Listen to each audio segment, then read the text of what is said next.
So, alam nyo ba guys, dati hindi ako nagka-sunscreen kasi syempre nasanay ako sa foundation. Oo, foundation sa cream. So ngayon, nung dumating tong Hikari sunscreen na 'to, araw-araw ko talaga siya. Kahit gabi, naglalagay ako ng sunscreen pagkatapos ko maghilamos.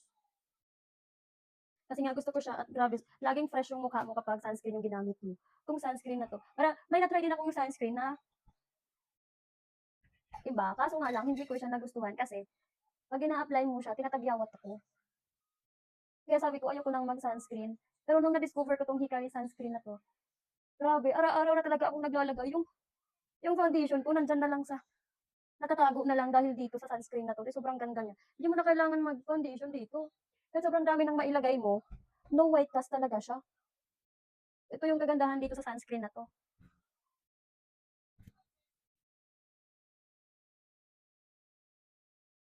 Tapos, blendable siya kahit gaano kadami yung ilagay mo.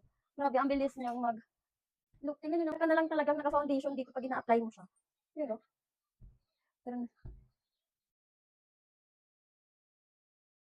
grabe. Ito yung isa sa mga nagustuhan ko. Meron siyang SPF 50, PA++++, apat na plus.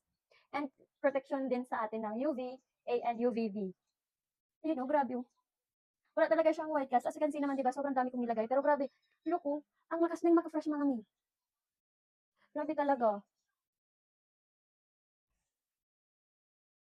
Itong ultra white sunscreen lang naman ang ginamit ko mga mima. Buy one take one yung pinili ko kaysa naman sa isang piraso. 'Di ba? Makakatipid ka kapag buy one take one yung kinuha mo mga mi.